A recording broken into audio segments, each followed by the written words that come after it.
And this chapter is the only chapter in the Bible speak about Isaac.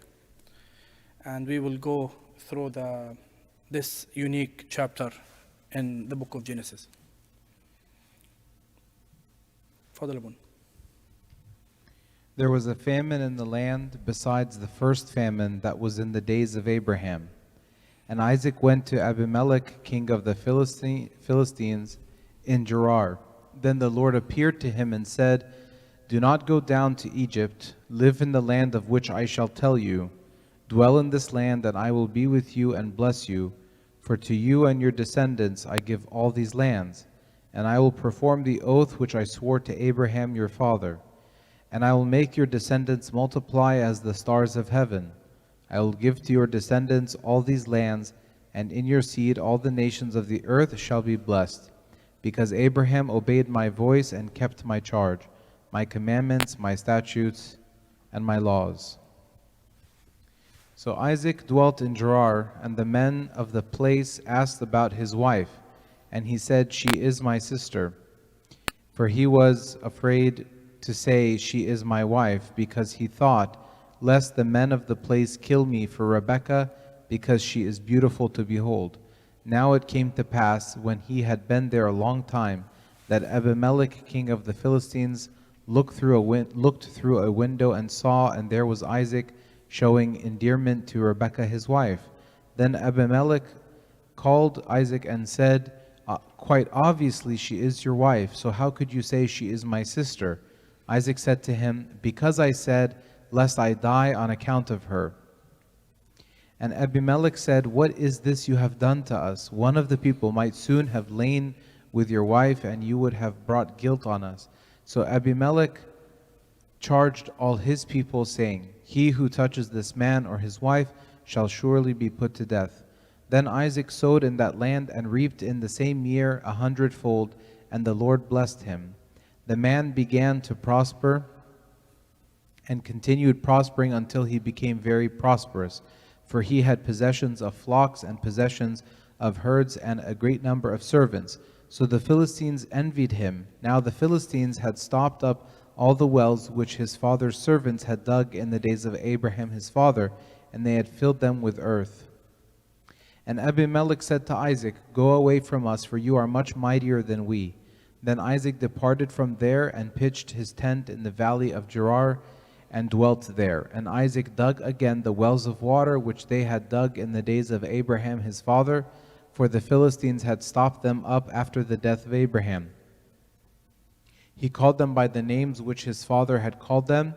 Also Isaac's servants dug in the valley and found a well of running water there. But the herdsmen of Gerar quarreled with Isaac's herdsmen, saying, "The water is ours." So he called the name of the well Esek, because they quarreled with him. Then they dug another well, and they quarreled over that one also. So he called its name Sitnah. And he moved from there and dug another well, and they did not quarrel over it. So he called its name Rehoboth, because he said, "For now the Lord has made room for us, and we shall be fruitful in the land." Then he went up from there to Beersheba, and the Lord appeared to him the same night and said, "I am the God of your father Abraham. Do not fear, for I am with you. I will bless you and multiply your descendants for my servant Abraham's sake." So he built an altar there and called on the name of the Lord, and he pitched his tent there. And there Isaac's servants dug a well. Then Abimelech came to him from Gerar with Ahuzath and one of his friends, and Phicol the commander of his army. And Isaac said to them, "Why have you come to me, since you hate me and have sent me away from you?" But they said, "We have certainly seen that the Lord is with you." So we said, "Let there be an oath between us, between you and us, and let us make a covenant with you, that you will do us no harm, since we have not touched you, and since we have done nothing to you but good, and have sent you away in peace.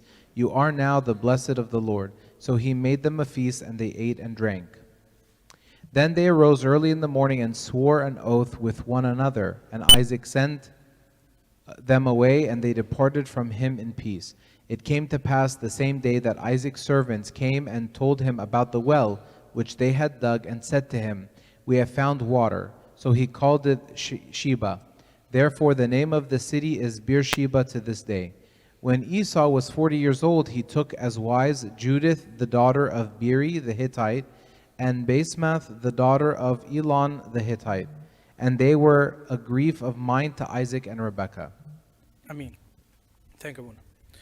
First of all, before we start, I want just to thank St. Paul and Abuna Krulus, Abuna Andro, and Archimark for giving us this opportunity to dig in the book of Genesis with a different perspective. Because this type of Bible studies is not popular in our church, as a Coptic church. This is the first time we have this type of mix between the academic and the spiritual, and we look to the book of Genesis from a different perspective. Also, as when I was preparing the service, I found out that we are in the middle of the book of Genesis now. We read almost 396 verses in over almost 20 hours. Myself, Tony, Abuna Andro, and Abuna Krulus.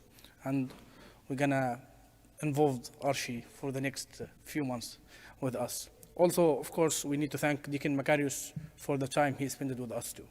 So, when you look to the book of Genesis, you're gonna find that the chapter speaks about our father Abraham, the great patriarch, is a very wide. Like we have this icon, of course. This is the great patriarchs. We have Abraham, Isaac, and Jacob. And when you look to the chapters speaks about Abraham, specifically, you're going to find that there are 12 chapters, which is almost 27% of the book of Genesis. But when we look to Isaac, the book the story of Isaac, do you know how much the book of Genesis speaks about Isaac? Barely 1.5 chapters. And when we speak about Jacob, which is his son, and it's going to be after a while Israel, you're going to find the book speaks about him 11 chapters. So the story of Abraham and Jacob alone is like 48% of the book of Genesis. But how much the Bible speaks about Isaac? Barely 2% of the book. And this is very noticeable when you look to any character mentioned in the Old Testament speaks about Christ. We have examples about people like Enoch, like Melchizedek, and like Isaac. These three characters spoke about, we have like a glimpse about Christ on them in the Bible, in the Old Testament. But also, it's very interesting that when you look to them, you find them speaks like in few sentences only. Because when we look to the Christ image in the Old Testament, you're going to find it's like a hidden. As if you're like building a quiz from every place through the Bible about persons guide us to the image of Christ. And this is why Isaac, which is the greatest example about the son who did not do anything and his dad sacrificed him, this is why we don't have a lot of stories about him. Also, the second thing is very interesting, and this is what I'm going to dig today about the great patriarch Saint Isaac, that when we read the book, when Abuna read the book 26, it's very identical, even with the mistakes between Abraham and his son. They made the same mistakes, one by one. We're going to go through them one by one. And it's very unique to find it with this way and with this similarity between him and between his father Isaac. There is a term, they have it in the psychological world, called multi-generational transmission process. Multi-generational transmission process. As we said, the old said, like the father, like the son. How many times we have in our families, people tell us, hey, you look like your uncle, or, oh my gosh, he eats like his aunt, Or he reminded me with his great-grandfather, and I didn't see my grandfather. Or sometimes you do some movements in front of someone, or the way you're speaking, and they said like, yeah, he looks like his one of the family from far away, even if you didn't know him. All these things have a very interesting aspect came from the Bible. So when I spoke with one of the therapists yesterday, I asked him about the term generational curses, and is that really something you can, from a psychological standpoint, to approve? And he said, yeah. And this came from the story. This is the biggest example that Isaac and Abraham, they are his father and his son, and they have identical mistakes happened. Sometimes, of course, we have bad things happen.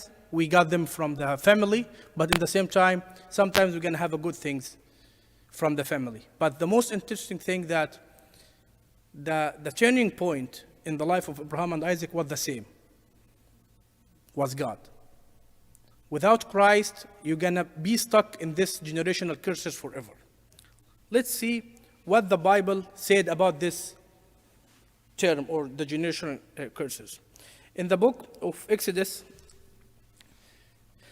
we find this verse. They said, you shall not bow down to them nor serve them. For I, the Lord, God, I am a jealous God, visiting the iniquity of the fathers upon the children to the third and fourth generations of those who hate me. So we need to understand that we're not talking about the punishment here. So God is not talking about punishment here. He's not saying because the fathers are bad, I'm going to punish the sons. Because when we go to the book of Ezekiel, there is another verse that speaks about that.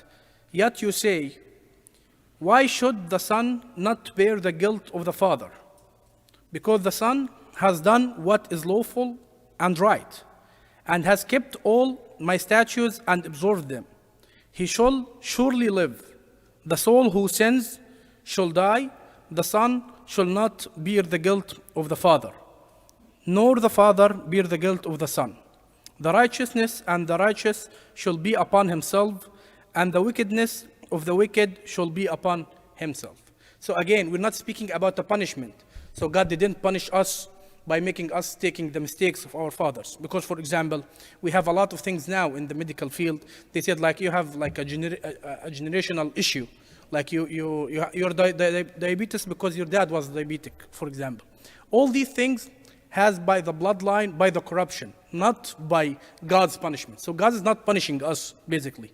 But this is just a part of the consequences of the sin and the corruption we did to our own generation. St. John Chrysostom spoke about that more clearly, so we have a bigger idea. He said, not as though one were to suffer punishment for the crimes committed by others, but inasmuch as they who, after many sin and have been punished, yet have not grown better, but have committed the same offense, are justly worthy to suffer their punishments also. So basically what he's saying that if you want to be far away from what your parents did, or you don't want to repeat the same mistakes, you need to be attached to what? To God. And you need not to do the same mistakes. And I think this is what Isaac didn't realize. That he was following his dad exactly, in the good and in the bad. Many people these days, they don't understand how much is the influence we can, or the impact we can do on our kids. Because our kids absorb everything we do, the bad and the good. Saint Augustine have a commentary on this verse specifically in the book of Exodus, and he said, however, change his condition in Christ's cases ceases to be the son of an evil father, as he no longer imitates his father's mistakes, and thus the evils for his fathers are not lost on him. So again, the turning point here is Christ.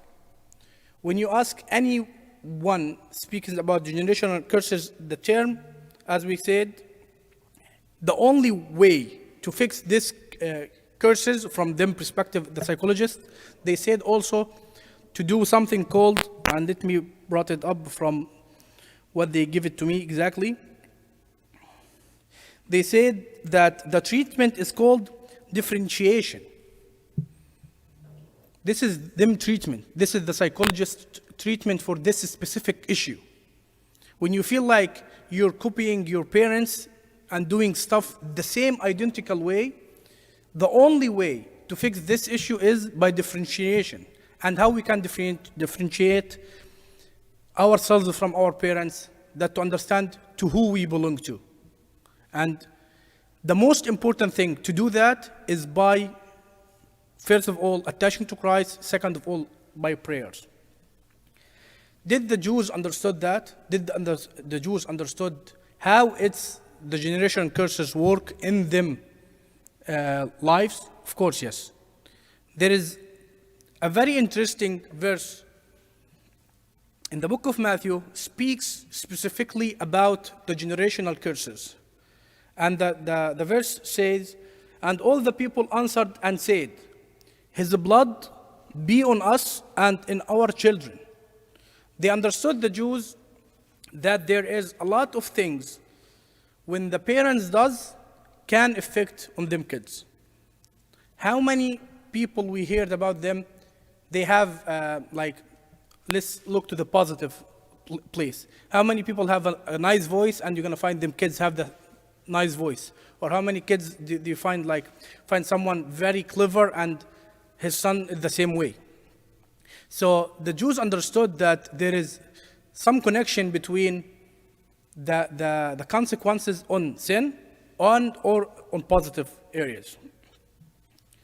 So this was an introduction about how the son copies his father's mistakes. Let's look to the similarities between the stories between Abraham and Isaac. First,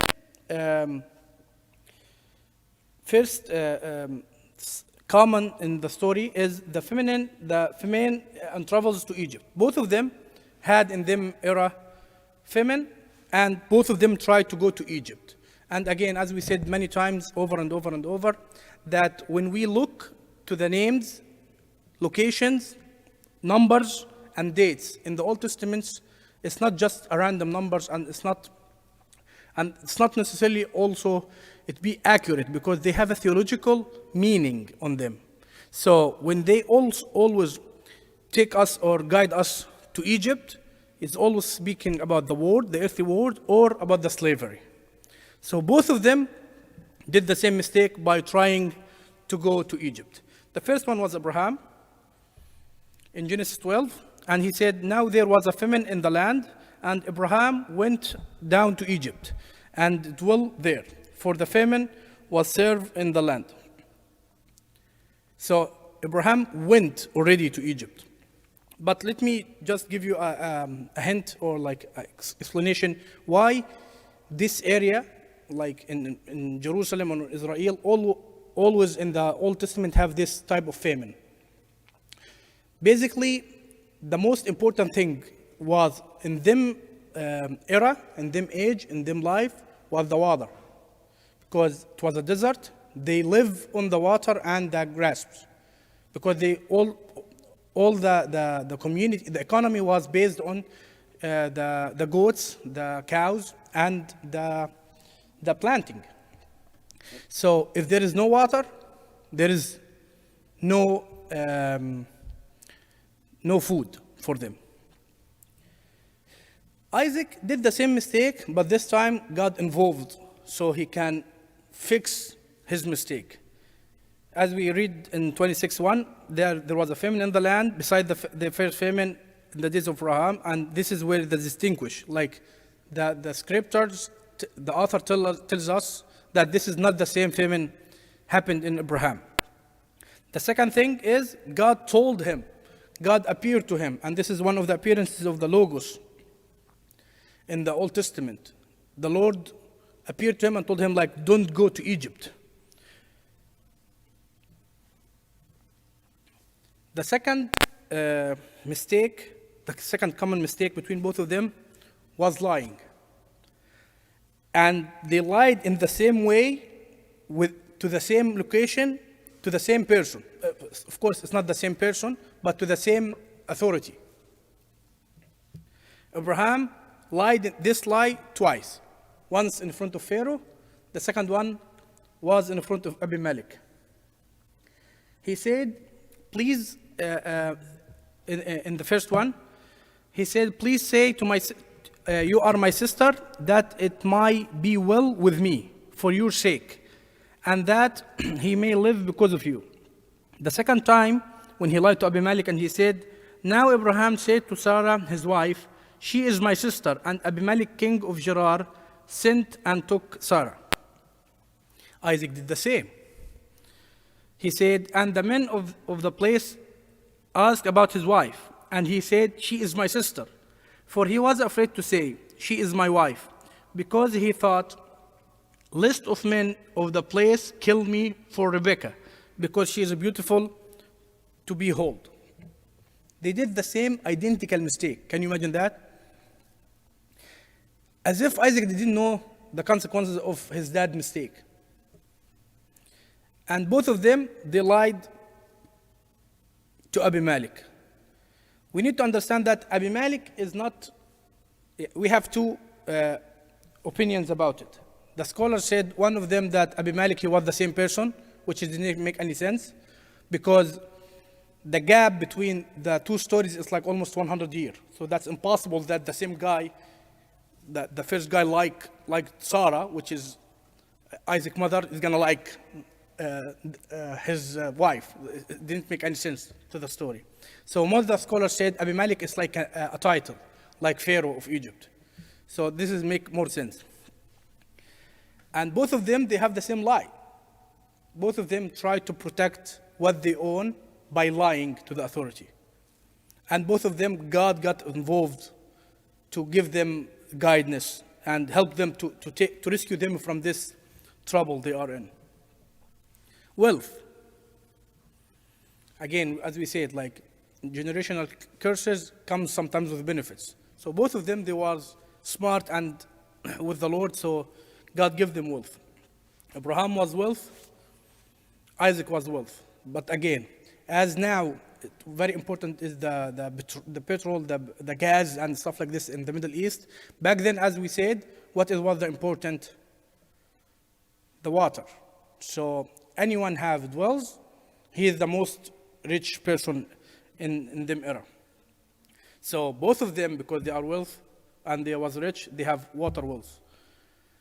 Abraham had and said, he will take these 7 ewe lambs for my hand, that he may be witness that I have dug this well, which is the well of Beer-Sheba now, Beersheba, I think, in English.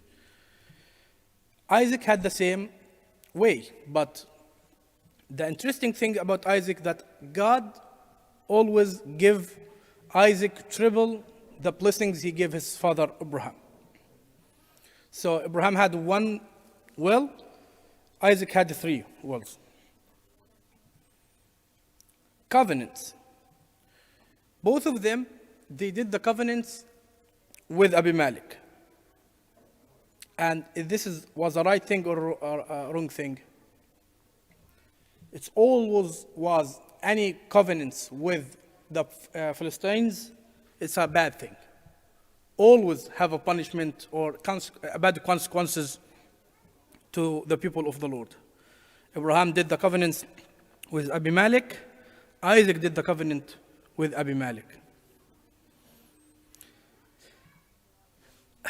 The biggest burden for both of them, like the father, like the son.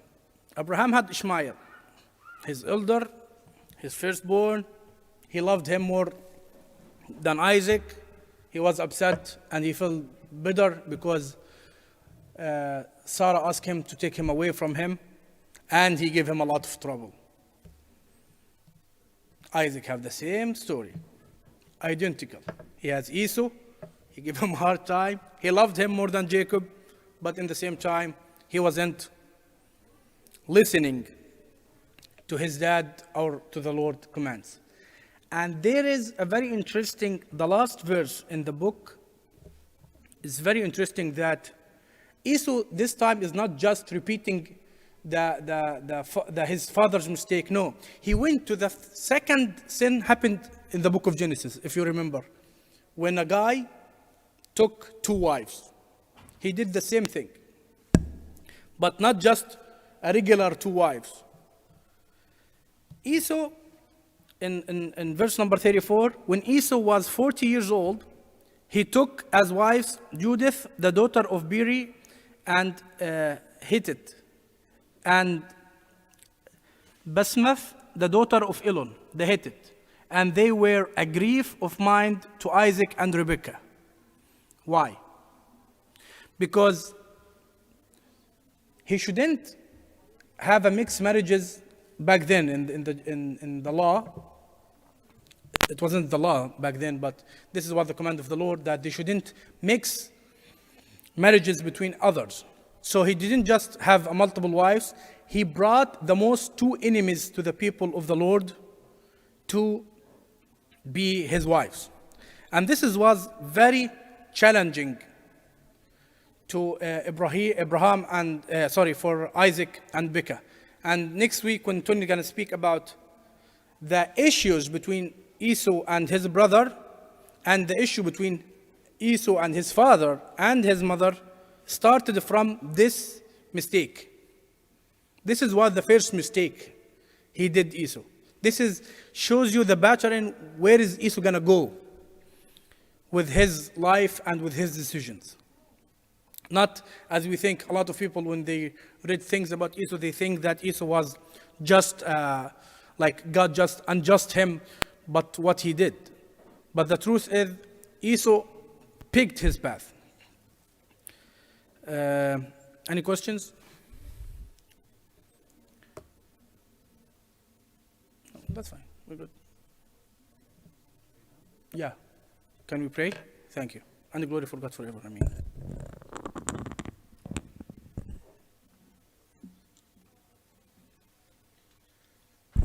Lord, make us worthy to pray thankfully. Our Father, who art in heaven, hallowed be thy name. Thy kingdom come, thy will be done, on earth as it is in heaven. Give us this day our daily bread. Forgive us our trespasses as we forgive those who trespass against us. And lead us not in temptation, but Christ Jesus our Lord, for thine is. Go in peace, and the peace of the Lord be with you all. Amen.